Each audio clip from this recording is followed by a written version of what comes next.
All right, we're okay. So we start up a new project here. So we're going to move on to our arrays and array lists. Excuse me. I think if we did a Maven project or a Gradle project, either one of those ought to make life a little easier for you for all the testing stuff. But just a basic Java one's easy enough for what we're doing for now. Make a command line app. Let's call this one arrays and array lists. Let's make that our package name, arrays and array lists. Excuse me.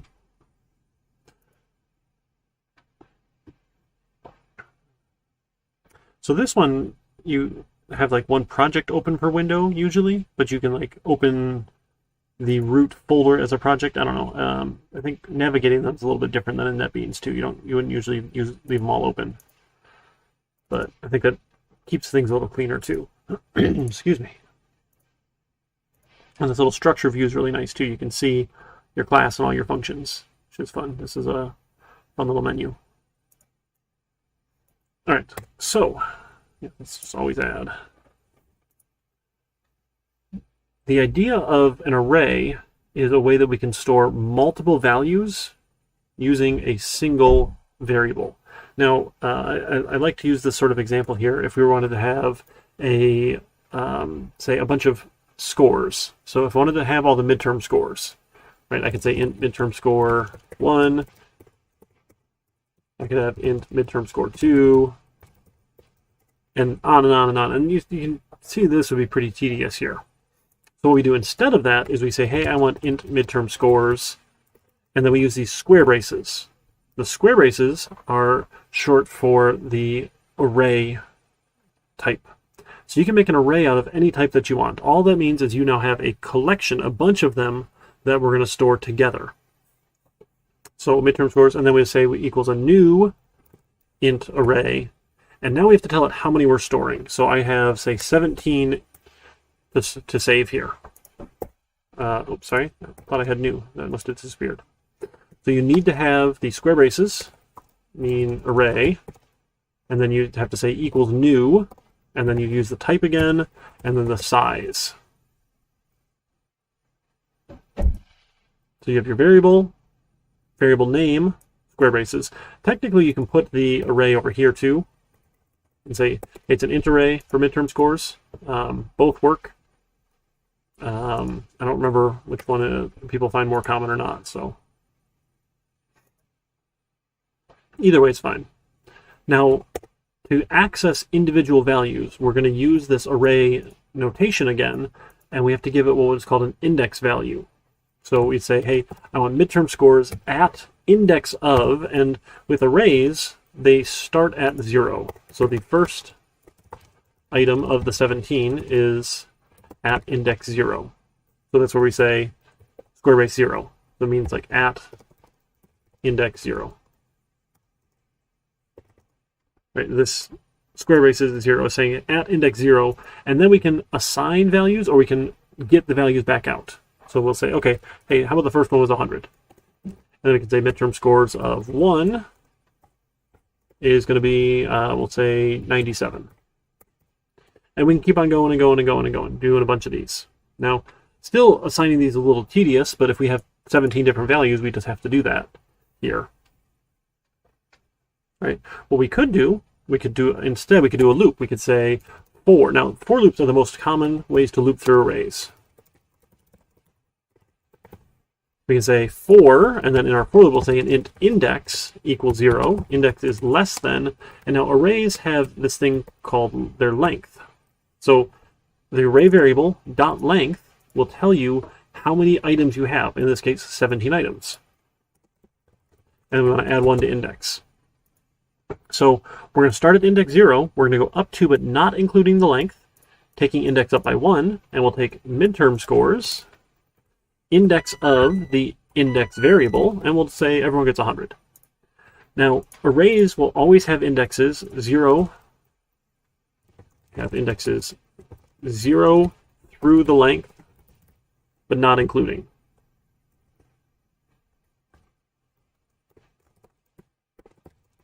Now, and this makes sense because if you start counting at 0, indices. Have indices? Indexes?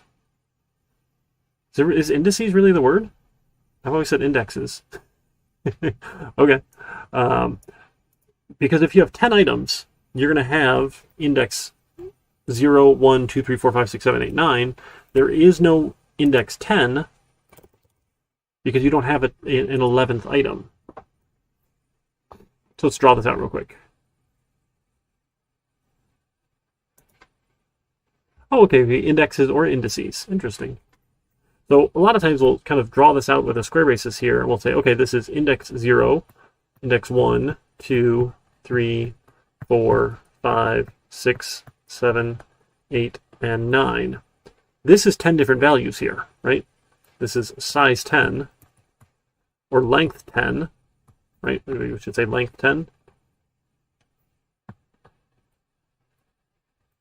Length 10. So you get out values, so there never is something at the index of length, because there is nothing here. Now, the reason arrays are really cool is that you get really fast access to any value in an array in memory. Because when we create an array, what it goes out and says, it's the operating system needs to give you some memory. Java says, hey, I need room to store 10 integers. Operating system, so Java, I don't know why I wrote a D there, that's weird. Java, the Java virtual machine, it's an A there, right? Says, hey, operating system, I need room for 10 ints. The operating system says, sure, you can have x, 2, 3, 4, 4. And it saves, remember, because ints are 4 bytes long, right? So you get 40 bytes from here down to here in your storage.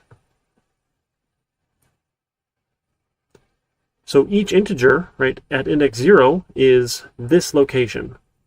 The memory address of the next integer is this plus 4 bytes. So that'd be x, 2, 3, 4, 8. The next thing is plus 4 more bytes.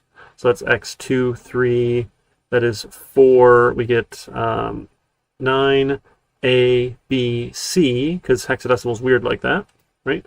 And then we have 4 more bytes, and 4 more bytes, and 4 more bytes. So you can get to any location immediately by giving your starting address.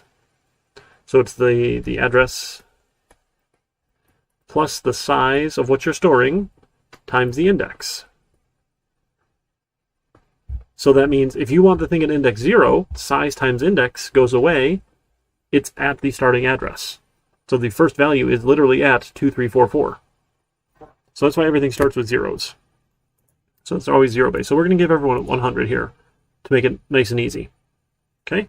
So this is for looping through arrays. Now there is an enhanced for loop. So that enhanced for loop is read-only. Okay, so you can't change it out. We say for each, and we say int score in midterm scores.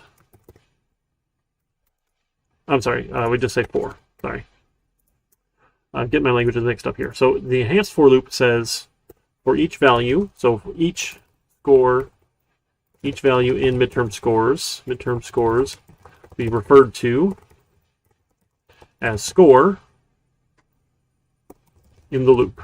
And we'll do this once for each value. So here we can just print out the score.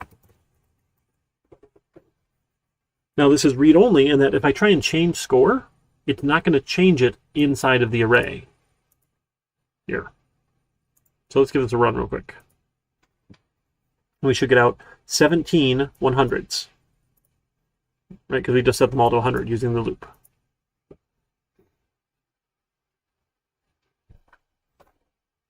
I'm going to need some more coffee, folks. So we get out a bunch of hundreds, right? Probably 17 of them here. Let's see. 19 line breaks total? Oh, I grabbed too many. So starting here, then, yep. No. Start there. There we go. Oh, as soon as my mouse comes off, it messes up the grab. Pretty sure it's 17 of them. There we go. 16 line breaks. Yep, because the last one didn't actually count that last line break. So 17 of them. But they're read-only using this enhanced for loop. But you'll see this a lot. So if we just need to read the values out, great, we can go do something with it. So how about instead of setting it to score, let's set it to, how about, I don't know, index. Oh, we can do a random value. How about we do a random value? We'll do math.random times 100. Oh, let's do like values between, let's do like 60 to 100. So let's multiply by 60.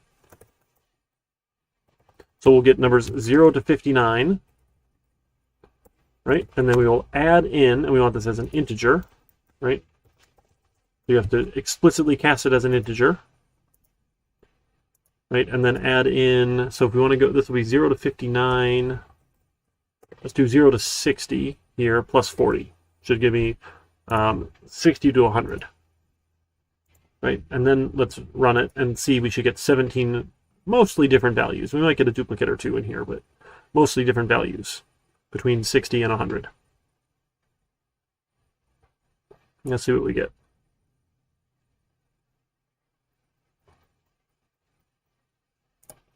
Here we go. So we get some different values. Not too, oh, we got a 99. Pretty good. Pretty good. We got a 51. Oh, I did it wrong. I did it wrong. Nope.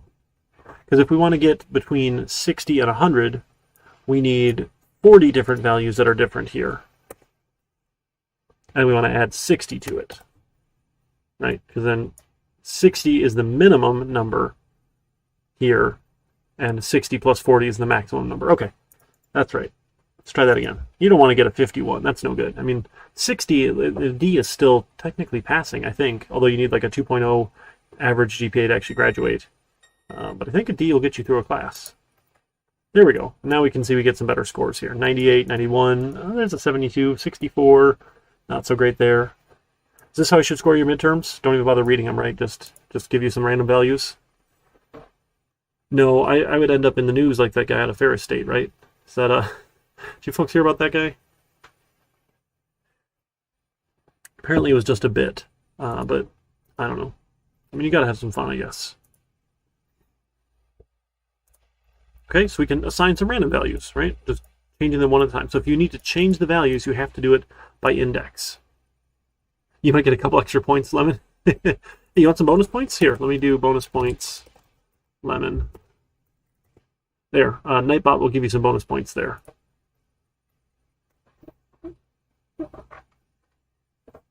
Let's see. So that's an array. So an array is a bunch of values next to each other. Now let's pull this down a little bit here. Now arrays don't have to just be of regular types or primitive types. They can be of classes. So probably more easily then, let's do, how about a string array for names? We'll say equals a new string array of size. Let's just do, 8 here. And then I'm going to individually assign these here because I need to give them all values here. So we'll have Eric, and names of 1 is equal to Jasmine, and names of 2 is equal to Joy, and names of 3, right? Index of 3 will be Jeb, and names index of 4 is equal to Vivi. It's actually Genevieve with a J. We'll put her in Genevieve. The J, which likes to go by Vivi. And names of 5, put in Journey. Or no, yeah, Journey. And then names of 6 is going to be Jubilee. And names of 7, right, which is the 8th name, is Jackson. That's all my kids and my wife. I'm the only non-J in the family, unfortunately, but pretty cool. They're the 4th generation of J names. So my wife's grandfather had a J name, so all of her aunts and uncles have J names, and she and many of her cousins have J names, and now our kids have J names, so it's kind of fun. And again, you can do these enhanced for loops for reading them if you want. So we can say, hey, we're going to say for string name colon names. Right, so for every name in names, let's print, let's do name dot to upper. Right, let's uppercase all these names here. Or we'll see if we can even change it, right? We can say name equals name dot to uppercase. And then we'll just print out the name. But you're going to see they're not actually going to have changed right? Because this is, again, a read-only loop here. Strings are immutable, they're not going to change. It's warning us we reassigned it. Yeah, reassign. That's fine. That's no problem here. So because strings are immutable, right, this won't actually change it here, and it's an enhanced read-only loop, so I'm not actually going to change the value inside of it here. Right, so if I go do this one more time after the fact, goodness. There we go, and we skip the uppercasing here. We'll get the regular versions back out.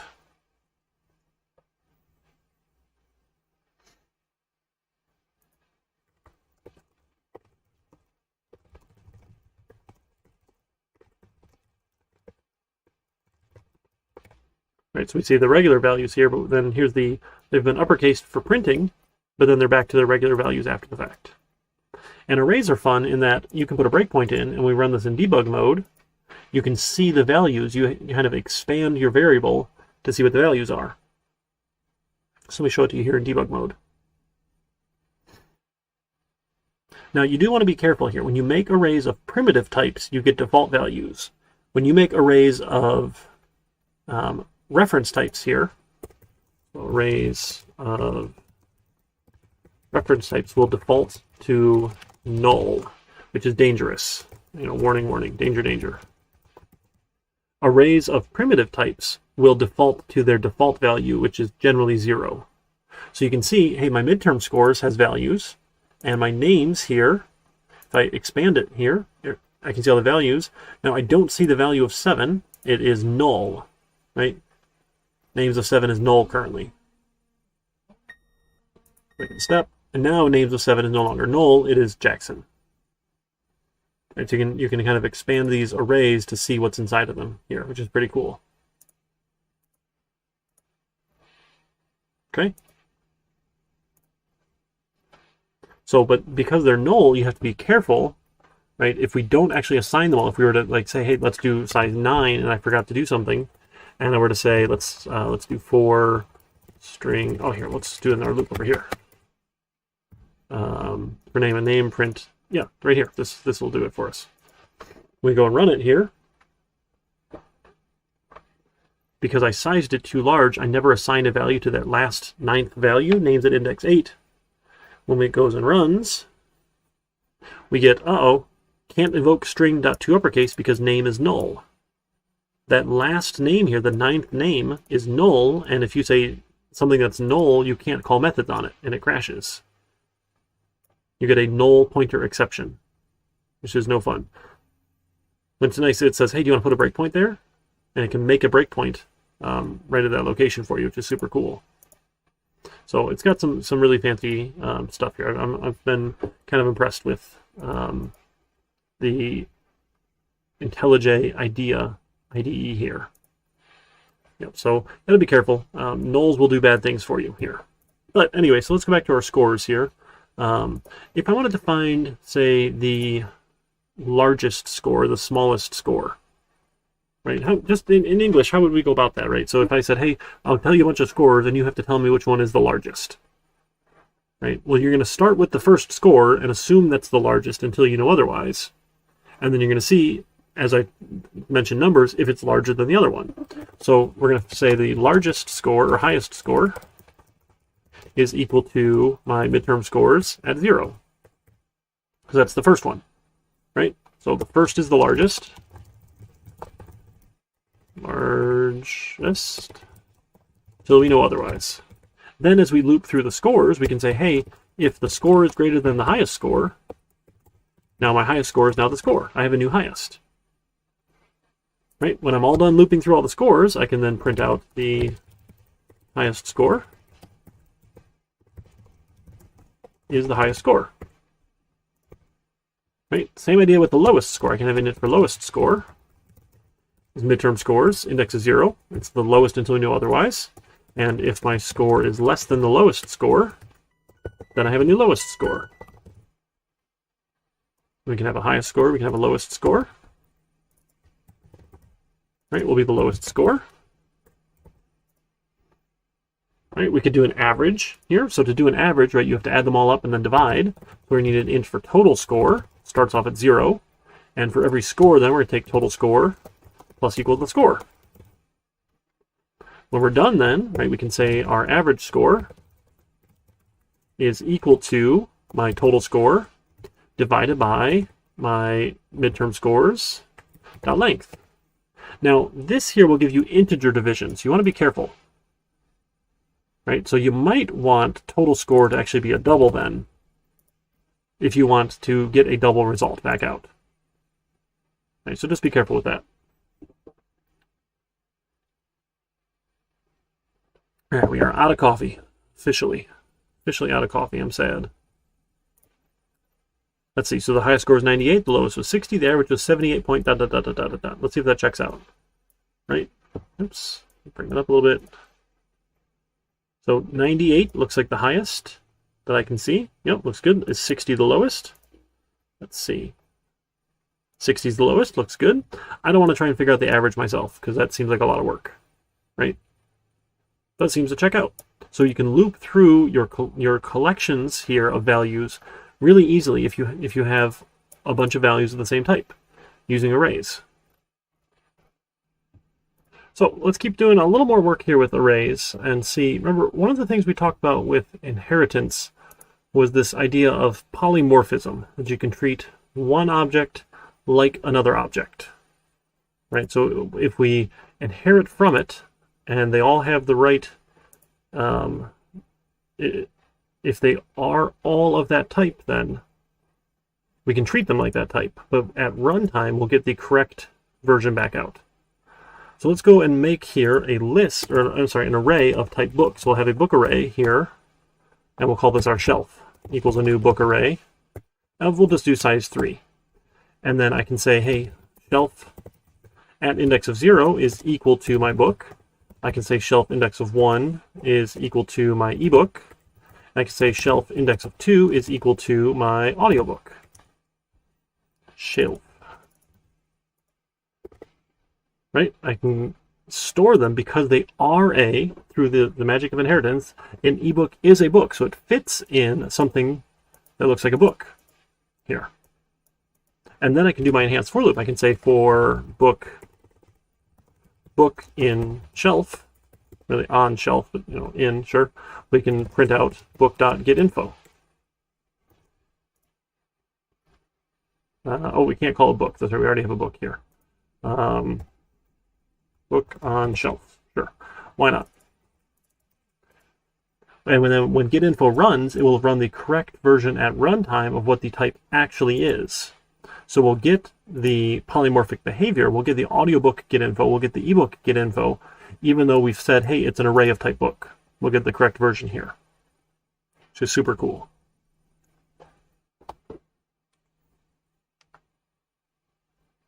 See if that'll run. So it looks like building takes a little longer here, but that's okay. Let's see. Okay, and we get out all the info again, right? Just like we did before, with the total duration, and we get the font size and the current page, this sort of thing, right? So that's the other advantage of using an array here, is I can have the parent class type here, and I will get out the correct version every time. So that's pretty fun. Let me open up that other project again here real quick. Go back to arrays and array lists.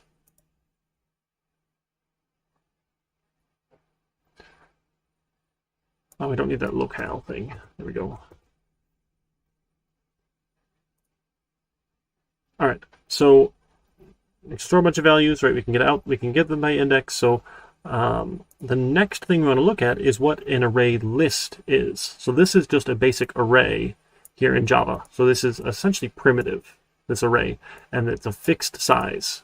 So they're a little tricky to use. Like, hey, I want you to enter a bunch of values for your receipts. If you don't know how many there are, like just like we're kind of doing like a while loop with some sort of sentinel value, it's not going to work. You might have to oversize your array, and you can say, okay, maybe I'll have room for 100, and I don't actually use all 100, and then counting them will be tough because that sort of thing, and it makes it tricky. So arrays are great. They're very commonly used, but what is better is an array list. So we're going to say array list. Now, the array list notation says type of, so you use a greater than and a less than sign here. And then it's a little bit particular is that you can't use primitive types. Primitive types. And I have no idea why. But what you can use then is like capital I integer or capital D double are the class versions here. So if I wanted that list here, I could be a type integer with a capital I here, could be scores, then equals a new array list. And then that's a constructor, so I need a set of parentheses. And then we need to add the import here. Let's import our class. So this is java.util.ArrayList is what we're importing here. So you use the type here, and then you can have the type here. It doesn't hurt to have it twice, but it's going to tell you that it's not necessary. The explicit type argument integer can be replaced with just empty braces. So it saves a little bit of typing, sure. Now, what's cool about array lists here, notice you don't have to tell it what size. So there's no need to declare a size. Array lists are flexible. You can add to them and you can take things out. So to add to them, I'd say scores.add, and I would add a value. Right? So then I could say, hey, how about int score is 0, and while score does not equal -1, let's say please enter a score, oops, or -1 to stop. And then we'll have score is integer.parseInt of the keyboard.next line. Oops, we didn't actually make a scanner class here, so we'll make scanner keyboard equals a new scanner given system.in. Okay, and we'll add our import for scanner. Okay, we can get the next line here, and then if score does not equal -1, then we can then go add it to scores. We can say scores.add the score. And then it gets a little bit funny here. So, I mean, some people might prefer saying, while true, and then if score equals -1 in here, then they would break. Either way, I mean, I don't know. I still think breaks are a little ugly here, but some people like doing it that way. I'm going to put back this way because this is what I prefer, but I guess it's a little bit redundant, so I feel bad I have the same check twice, but it's okay. Probably not the end of the world here. So then we'll just get a bunch of scores here, and then we can do the same sort of finding the min, max, and average. You can use that same enhanced for loop if you want here. So we'll have int highest array list score. Now, to get the first value out, it scores. Now, there is no square base index of, it's dot get. And you get an index. We get index 0. So instead of the scores array index of 0, it's dot get. Right? Arrays. And then we'll do the same for the lowest array list score, and then an int, or how about a double for total array list scores. And then we can loop through. We'll say for int score in scores. So the enhanced for loop works the same way. Oh, it doesn't like score. I don't know. How about single score? I don't know. Why not? I just don't want to use S. I don't know. That's fine. Array list score. Why not? I can say if my array list score is higher than the highest, I have a new highest array list score. Then I have a new highest, the array list score. Same with the lowest. If I have a new lowest, if my array list score is less than the lowest array list score, then I have a new lowest equals the array list score. And then I'll take my total array list scores plus the array list score. Okay, and then when we're done, give that a little format here. There we go. When we're done, we'll say highest array list score is, what's the highest array list score and the lowest array list score? Array list score is the lowest array list score, and then the average is equal to my total. Now, there is no length property, but what we get is scores dot, I think it's count, scores dot, is it count? Oh, it's count. Scores dot, oh, it's size. Scores dot size. So use size instead of length. And now size is a method here. Notice that's a method call with parentheses instead of .length. .length is actually a property of the array. It's not a method that's being called. There's no methods with arrays. Okay, but now this one now I can give it scores and add as many as I want here. It's hard to do that with a regular array unless you say, hey, how many students do you have to score? And I tell it 17 first, and then I could go enter 17 values. So they're flexible in that you can just add to it and it will add to the end as you go. So a score, let's do 100, 99, 98, 97, 96, 95, and then -1 to stop. We get highest, and we get lowest, and we get average. So if we were to watch this in debug mode, right, we can run this in debug mode. We'll add some scores, 100, 99, 98, 97, or sure, 87, why not? Your ArrayList scores here, right, looks very similar. We don't get the same, quite the same notation here, but that's okay. You can open it up though, oh, that's names, sorry, scores, and you can see the values here in the ArrayList. So you can still expand it and see it here. Not too big of a deal here. Still easy enough to get to, okay? So that's to add values. If you wanted to, you can insert values at given locations. So your ArrayList has a insert. I'm sorry, no, it's is it add? It's add with an overload. So you can say, hey, add something to a given index, this particular value, if you want. We'll add an item, add a given index. You can remove an item from an index. Now, this one's tricky here because remove, we said remove 10 is going to be index 10. If I were to remove the value 10 here, because I'm using integers, it's kind of tricky here. So I would need to remove an integer 10 that's not the index 10. Right, so the other remove is removing an object, which is the type that it's looking for, not the index here. So it's a little bit funky when you're dealing with integers is all. But say if we had like an array list of names here. So we did an array list of type string, names array list equals a new array list. Right, then I can say names array list dot add, we'll add an Eric.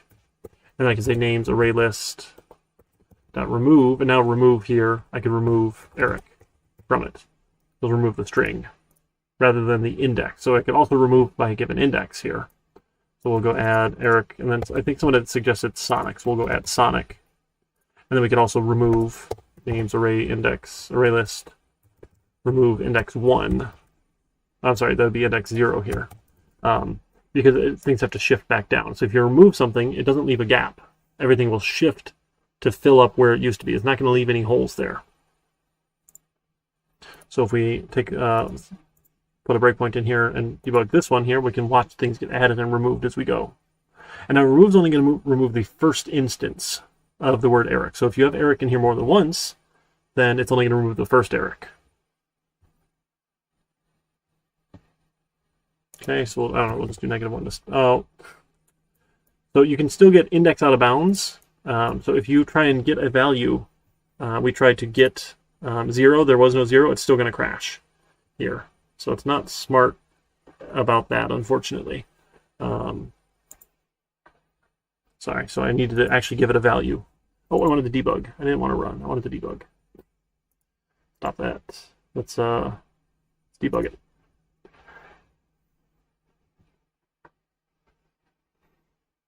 Array lists of the worst, Crow? Really? Oh my goodness, my friend. They're the best. All right, so now we're going to see this names array list get created here.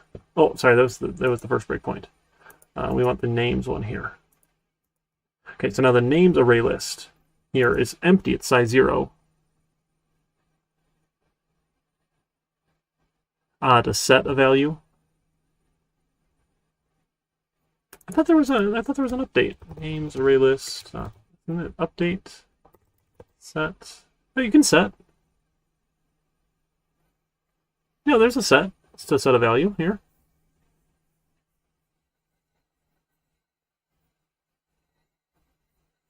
Looks like they're set. It'll set a given value. Oh, yeah. Okay, so you can't, you're saying you want to like pre-size it and say, hey, it is of given size. So it has an overloaded constructor. You can give it, say, like size 10 for an initial capacity. It's still technically not there yet, but it will save you the resizing for the initial capacity setting. So you can just add a bunch of nulls or something, right? All right, anyway, so we're debugging this. So we're going to watch it get added here. So now our array list names here, we added Eric at index 0, and we add Sonic, that'll be index 1, and we remove Eric here. Now it's gone. Now Sonic moves down to index 0, so I can remove index 0, and now it's empty. So arrays or array lists are fantastic. I am partial to array lists simply because they're resizable. They technically take up a little bit more space in memory. They're ever so slightly slower because it actually uses a class behind the scenes. For our purposes, we could care less, right? The things that we're going to do and the scale that we're doing things, that's not an optimization we care about. Now, if you're doing things like millions of operations at a time, over and over and over and over, yes, then we want to start looking at optimizing things. But for our purposes, we just want to get the job done and we want to use the easy tools. So array list becomes the easy tool for that purpose for us. What does it not like here? Oh, we never used it. That's fine. Yeah, it's telling us we typoed things. Wow, I repeated a word. Danger, danger. Look at all these helpful hints here. These are so nice. I love this tool. So much nicer than NetBeans. So much nicer. Okay, so we could practice using arrays and array lists. Yeah, I think lists are so much nicer. Definitely.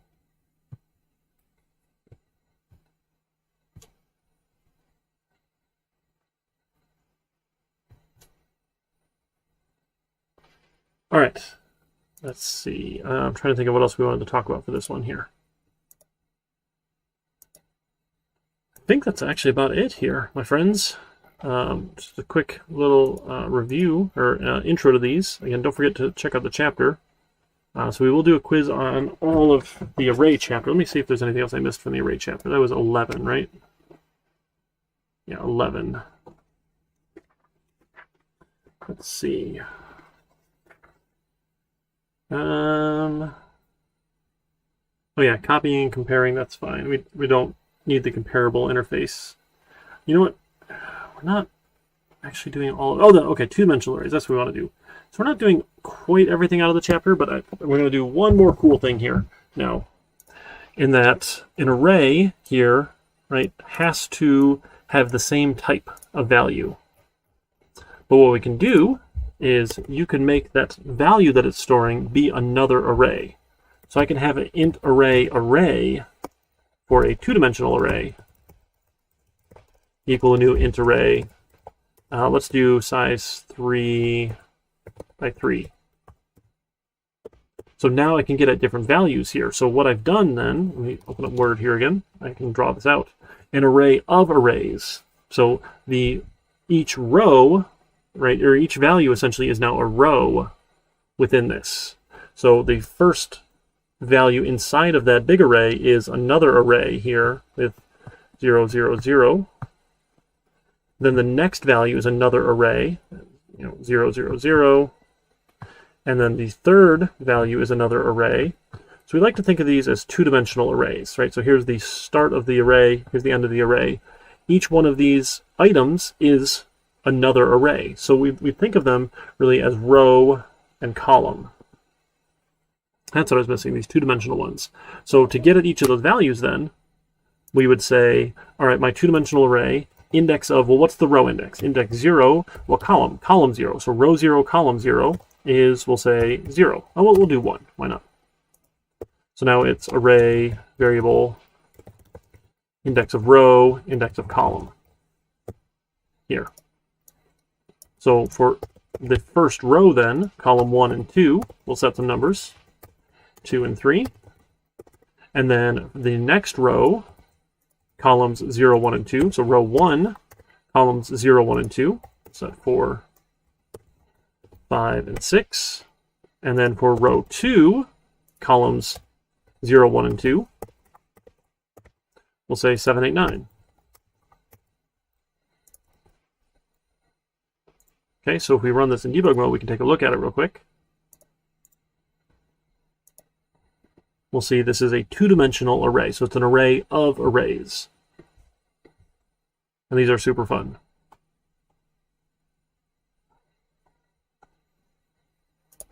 One, -1, sure. All right, so here's our variable. So our two-dimensional array then is this one here. Each item, so index 0 is another array of zeros, another array of zeros, and another array of zeros. So the view it gives us is actually really handy here. We can see all those values. So when we go set all those values here, come on, come on, come on. Now we see we've set all these values here. So I have 1, 2, 3, 4, 5, 6, 7, 8, and this last one here will be 9. Right? So row 1, row 0, row 1, row 2 here as a two-dimensional array, which is super cool.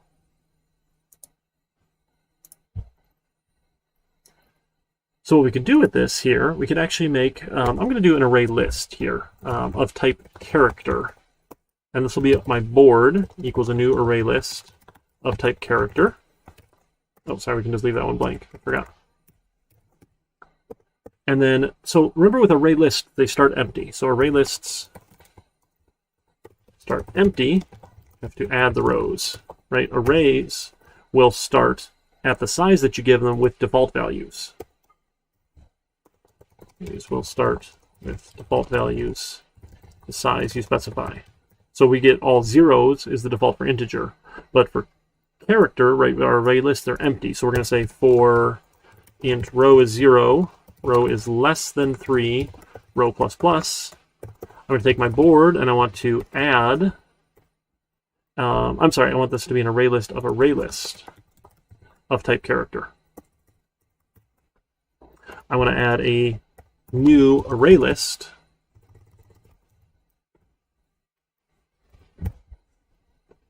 so for every row I need to add that row in here.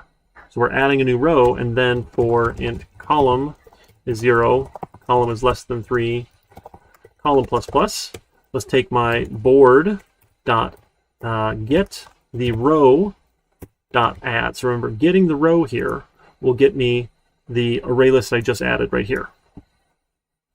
Gets the new array list. So getting the row, then now we can call add, and I can give it, so for characters, I want to give it a blank character to start.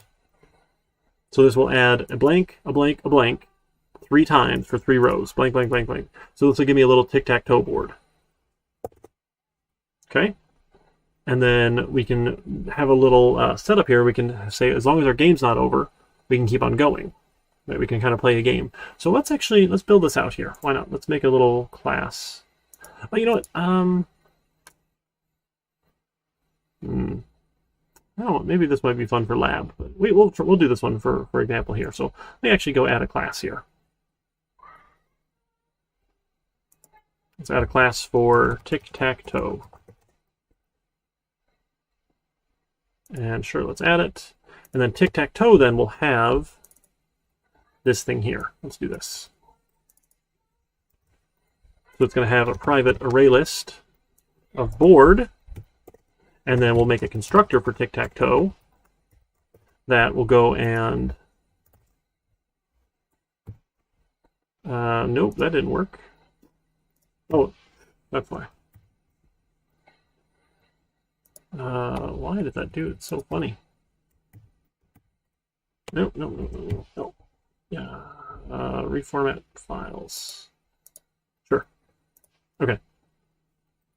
So the constructor for Tic-tac-toe will say my board was a new array list here to start it. And then it's going to go add the rows and add the columns here. So this will set up an empty board. Yeah, Control-Alt-Shift-L. I had to do another one. Okay, I thought just Control-Alt-L would do the regular formatting here. So Shift-L does like for a file. Okay.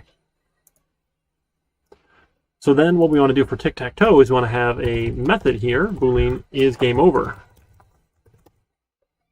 Right, so how do we know if the game's over with Tic-tac-toe? There's either someone won or we have a cats game. right? So we can do that. So we can return is, which is really tie, right? Is tie,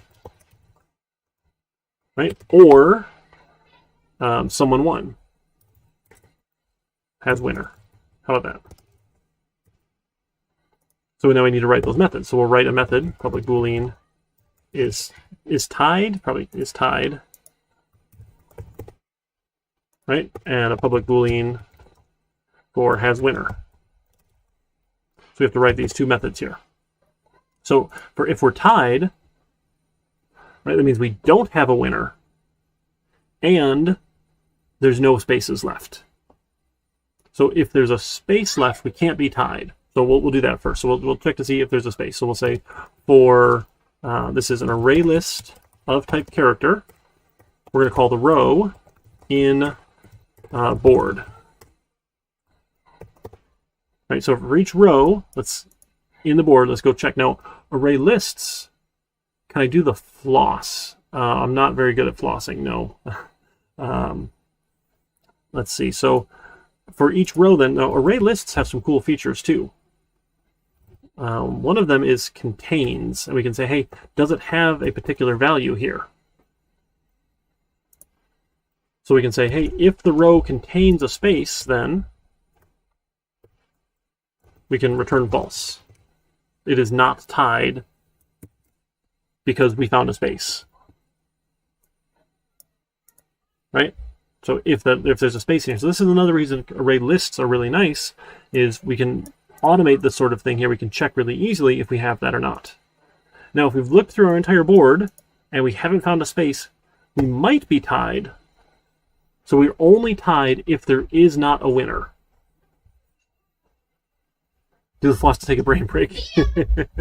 So we need to see if we haven't won and there is no space, then it's tied. But if there's a winner, then it can't be tied because there's a winner. What's up? Not right now. What's up? Just ignore it. So we want to say, so we're going to return not has a winner. Because if there is a winner, it's not tied. Right? Is a winner, we can't be tied. Okay, so if we did find a space, we return false right away. We never even get to here. We never get to check this. Right?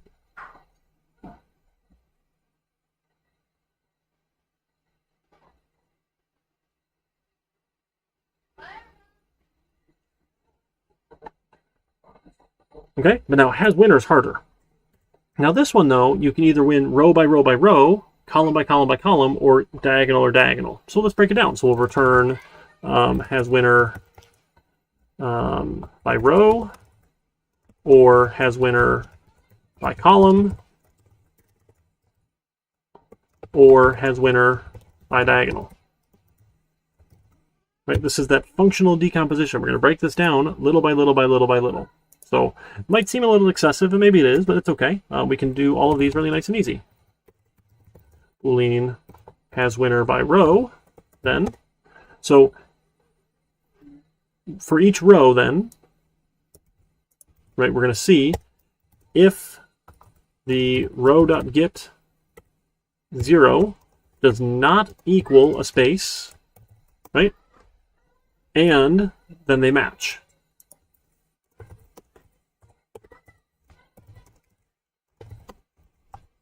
So if it's not a space, it's either an X or an O, and the column 0 matches column 1, and column 0 matches column 2, then we're going to return true. There's a winner. We're going to check each row. If we haven't found a winner, we're going to return false, no one won by row. Okay, and then we can have a public boolean has winner by column. Now this one we can't do the enhanced for loop. So what we need to do, we're going to say for int column index is 0, column index is less than 3, column index plus plus. We're going to say if my board dot get 0, so row 0 dot get column index. Right, so get the first row get the column out, column 0. Does not equal a space, right? And it matches the other ones. Row 1 matches row 0, and row 1 or row 0 matches row 2. If that's true, then we'll return true. We found a winner.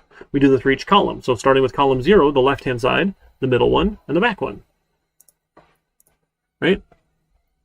If we've gone through and we haven't found a winner, we'll return false. There is no winner here. And then a Boolean for has winner by a diagonal. Similar idea. Now this one is even harder to loop. I mean, we really could, but it's really not too bad here. So I'm going to essentially copy this one here. So we're going to return my 0, 0. So get 0, 0 is, yeah, definitely there's 2 diagonals. So we're going to do 2 different comparisons here. So really, actually, the center here. So if 1, 1 is not blank, and then, right, because so 1, 1 is that center one, right? If we're looking at the indexes here, right, this is 0, 0, this is 0, 1, this is 0, 2, this is 1, 0, 1, 1, and 1, 2, this is 2, 0, 2, 1, and 2, 2, right? Row and column, row and column, row and column. So the center one can't be blank. And then either 0, 0 matches 2, 2, and 0, 0 matches 1, 1. Oh, let's do 1, 1 and 2, 2. 1, 1 and 2, 2. Right, so if the first one is not blank, and the corner matches the center, matches the diagonal, right? That, or we're going to do the other diagonals here. Let's see, so let's do this one here. So then this is, we want row 2, column 0 matches the center. Row 2, column 0 matches row 0, column 2.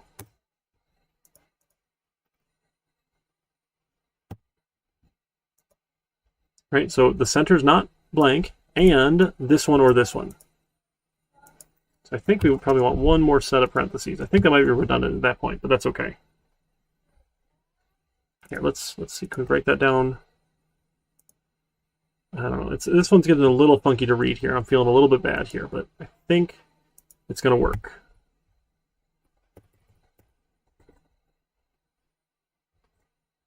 Ugh, all right, that's getting too long. Oh, let's just do a format and see what we get. Nope, that's not. That's even worse.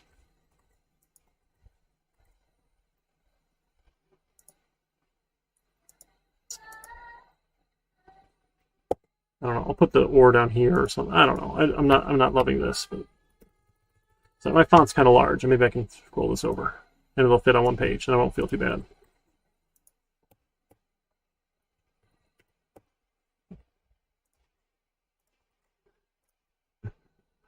Yeah, I mean, you could do a loop. I feel like this is just easier to read than a loop, though. But maybe that's me. Definitely could do a loop. So this is our diagonal, right? Center's not empty, and it matches. Okay, so then is game over is it tied or is there a winner? So to play tic-tac-toe then, right, all of this then, well, let's maybe we'll do tic-tac-toe first. Why not? Because we don't have to go through the rest of this. We'll say tic-tac-toe equals tic-tac, or I don't know, game is a new tic-tac-toe. Right, and we can say while game.is game over, while not is game over. Right, let's keep on going. Well, what do we want to do? So tic-tac-toe should have a way to right, place a piece, and it should know whose turn it is too. So we should have a private character or char really for whose turn, current player. We'll say it always starts at X. It'll be X's turn here. So then we'll have a public char I don't know, get current player, and we just return the current player. I guess that's just a simple get method, isn't it? That's fine. And then we can place a piece. So we'll have a public Boolean. Now we're going to return a true or false here. We're going to tell you whether or not it worked. So we're going to say play or make mark or something, or I don't know, mark, given an int row index, and an int column index. Okay, so first we're going to check. We can do, hey, if the row is less than 0 or the row index is greater than 2, that's no good. Or the column index is less than 0 or the column index is greater than 2, that's no good. Right? Or the board.get row index .get column index does not equal a space. If any one of those is true, we're going to return false. You can't go here. Nope, like invalid, try again, right? You lose, game over. That's no good here, right? We'll return false. Otherwise then, I know it's valid and we can set. So we'll say board.get the row index, and then we want to set the column index to the current player. Okay, so we'll make the mark, right? And then we need to change the player's turn. So then we'll say, hey, if the current player is equal to X, then the current player now equals O. Otherwise, my current player equals X. Right? If it was X's turn, now it's O's turn. If it wasn't X's turn, now it is X's turn. Okay? So now we also need a way to print out our board really nicely here. So we need a way to represent that. So how about we write a method here for public void print board. So let's say for array list of type character, we'll call row in the board. Let's print the row.get 0 plus, how about, I don't know, we put like a pipe here, plus the row.get 1 plus a pipe. Just trying to divide these things up here. Plus the row get 2. And then I want to print, bummer, that's not going to work as well as I wanted. That's okay, we'll do a bunch of dashes here. I kind of separate these. I don't remember how many dashes it is here. And we only actually need to do that twice, so forget the whole, let's just do it the hard way. So we'll say board.get 0, .get 0.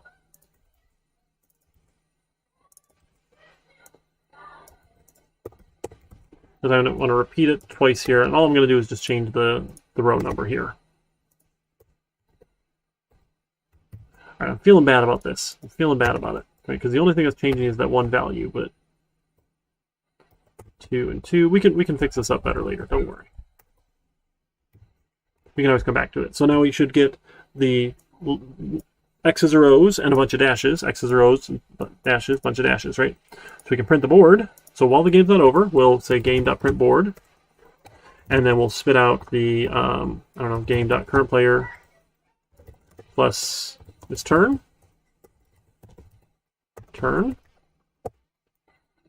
right? And then we need to have them place a piece. So we should ask them, where do they want to place a piece? Pick a row and column to place your piece. And like, I'm going to suggest like 0 or I don't know, 1, 1 or something like that. How about 1 space 1? Something like that. Okay, so we need to get their input. So the string for their location is my keyboard.nextLine. We need that scanner class. Where'd that go? Move that up here. Is the keyboard.nextLine. Now we have an int for the row index then is going to equal the first letter. So that's my location dot, have we done substrings yet where we looked at, like, let me get out one particular value here? I don't know if we've done that or not. That's okay. So we'll just do, how about, we'll just pick a row. a row. And then we'll have a int for row index is integer.parseInt of the keyboard.next line. We'll do the same, pick a column. Column. Then we have a column index.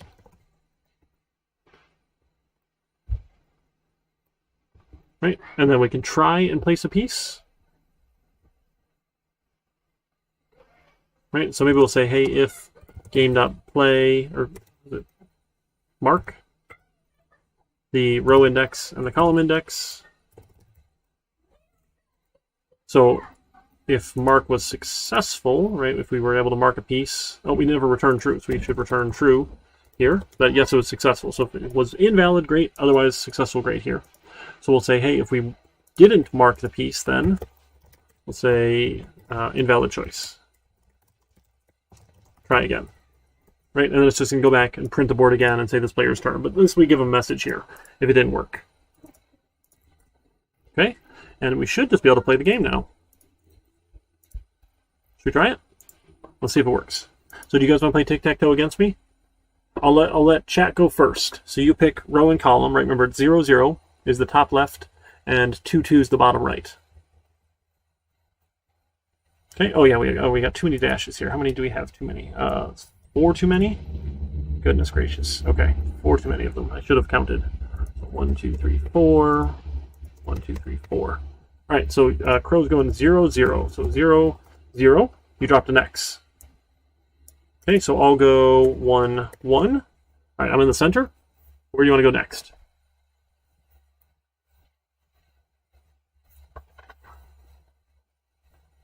2, 2. Okay, 2 and 2. Sure. Okay, so I need to stop you from going somewhere, right? So let's go at 0, 1. So now you've got to block me, right? Otherwise you'll lose.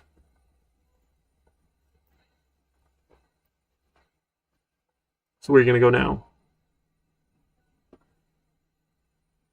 True wild card? What? 2, 1. Okay, 2 and 1. Sure. Okay, so I need to block you, so I need to go 2, 0. Okay. Now you're blocked, and now I've got 2 in a row. You got to block me. 0, 2. Okay, 0, 2. Okay. So you have 2 in a row. I need to block you, so I need to go to 1, 2. I blocked you, and the only place that's left is 1, 0.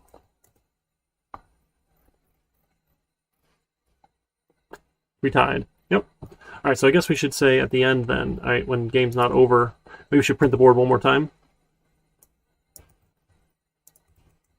And maybe print game over. How about we say game over and then print the board? Game over and print the board one last time here. All right, you want to try again? You want a rematch? I'll give you a rematch. Hey, if you can beat me at tic-tac-toe, I'll give you like a bunch of actual bonus points. Because it's not possible if you know how to play tic-tac-toe, you can't lose. Drives my kids nuts, but I never let them win. All right, I can go first. Okay, let's go 1, 1, and for fun, let's just like make sure we like 4 and 5 that it doesn't work, or if you try 1 and 1, it also doesn't work, right? Okay. Yeah, I mean, yeah. So it's easy enough. It's a solved game. All right, easy. So let's go, how about, let's go 2, 0. See if I can't sneak a win off here. 0, 2, okay. All right, so I got to block you, so I'm going to go to 0, 1. You're blocked. All right, now you got to stop me, obviously. So you're going 2, 1. Yep, easy, easy. So I just need to go anywhere in that right-hand column. So I might as well get my 2 in a row. So let's go 1, 2. Now you got to stop me. So you're going to go 1, 0, and then I'm going to go 2, 2, and it's a tie game. So exciting. Game over. We tied. Right, yep. I can predict your moves, Crow. I know where you're going to go. So anyway, that's what it is. Apparently, Connect 4 is a solved game. I didn't realize that before. For solved game, sometimes the first player can always win with Connect 4. Yep. So, which is a little disappointing, but I mean, I think it makes sense. Yeah, you just play in the middle. I don't remember what the strategy is. It's been quite a while since I played. But you can always win at Connect 4 if you go first.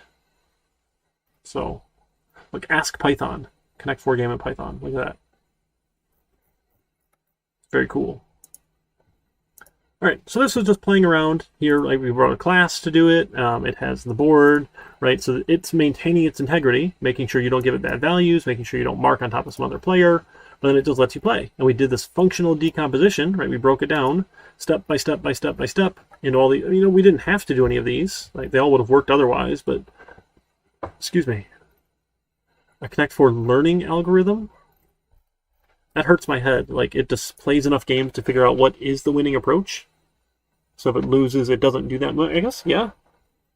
So is it just random? I guess you could just do random moves then, right? So just, you know, play enough random games and it eventually figures out what the winning strategy is. That's really neat, Crow. That's really neat. We should try that. We should try that. That could be really fun. Or maybe not. I don't know. Oh, okay, you did it for Tic-tac-toe. Yeah. All right, friends.